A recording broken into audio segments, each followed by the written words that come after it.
ابلیس، شخصی که ماهیتش تو حاله ای از ابهام قرار داره.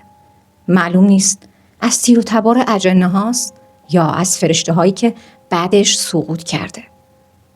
فرزند داره، زن داره، تیر و تبار داره، یا همه اینا افسانه است. چون میدونین که ابلیس یه موجود تاریکه که خیلی ها رو رعشه به تنشون میندازه. چون هم توی کتب مذهبی مثل قرآن، کتابایی که مربوط به مسیحیت هست مثل عهد عتیق و عهد جدید و کتب مربوط به یهودیت وجود داره و رد پایی از اون دیده میشه. همه جا اسم ابلیس هست یا شیطان. توی ماهیت اون خیلی اختلاف نظر هست. این موجود حتی توی افسانه ها یه قدرت خیلی بالا داره. حالا میخوام داستان شروع همه اینا رو تو این ویدیو واسهتون توضیح بدم. این که ابلیس الان کجاست؟ روی کره زمینه بین ما زندگی میکنه یا نه توی جهان موازی با جهان ما زندگی میکنه؟ من پریم، اینجا کانال پری ویژنه.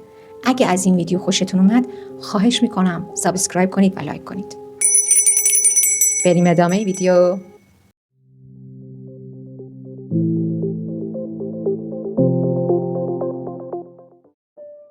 پیش از آفرینش انسان جهان هنوز خاموش بود و تنها شعله‌های نخستین نور سکوت رو میشکستند. تو این میان تاریکی اولیه بود. موجوداتی از آتش بیدود شکل گرفتن. نه ماده بودن نه روح. موجوداتی بین این دو مرز. بزرگترین اونا عزازیل بود. فرشته‌ای که از میان هزاران موجود نورانی شعله‌اش تیزتر بود. ولی جالبش اینجاست که سایه هم داشت. فرشته‌ها اونو سایه آتش مینامیدن. توی لایه پایین‌تر موجودات دیگه‌ای نفس می‌کشیدن. موجوداتی که از میان اونها قوی‌ترینشون لیلیس بود. نخستین زنی که به انسان شبیه شد، اما انسان نبود. گفته میشه لیلیس از باد سیاه آفریده شد. عهد و پیمان قدیمی میگه هر موقع آتش بدون دود با باد سیاه متحد شه، جهان دوم بیدار میشه. اینا موقعی که زمزمه خلق انسان به گوش رسید با همدیگه متحد شدن. در آسمان نخست هنوز میان فرشته ها و ارکان خلقت آرامشی برقرار بود، البته شکننده. اما در آسمان دوم جایی میان نور و تاریکی جهان پنهان شکل گرفت و قلمرو جنها به وجود اومد.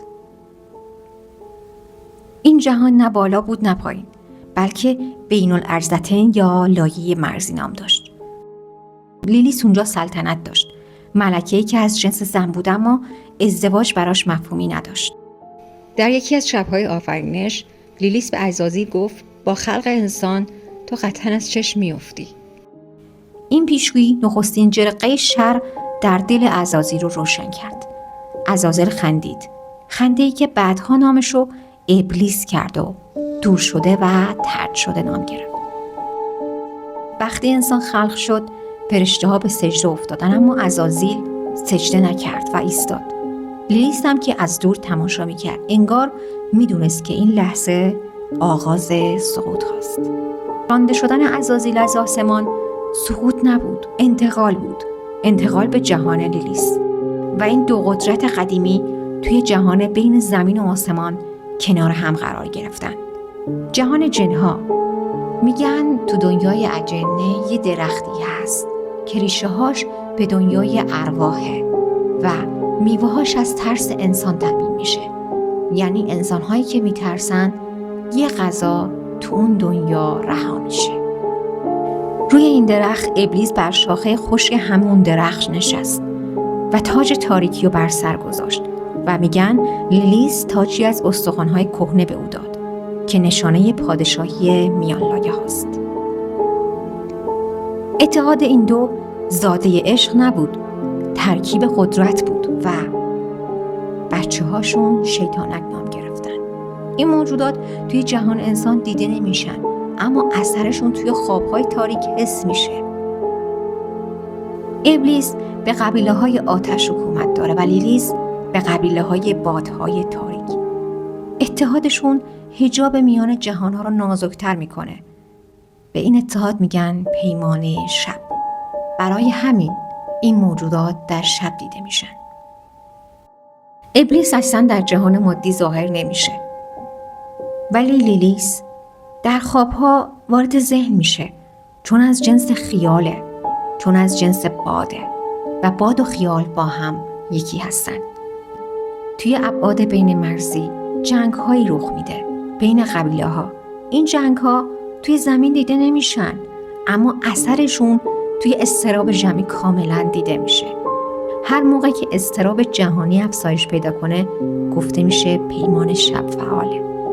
ابلیس برخلاف تصور عام توی جهنم نیست، در کنار انسانه، ولی توی بعد بین مرزی. در نهایت اگه از این ویدیو خوشتون اومده لطفا منو حمایت کنید، سابسکرایب کنید، لایک کنید و نظراتتون رو توی کامنت ها به اشتراک بذارید. خدا نگهدار.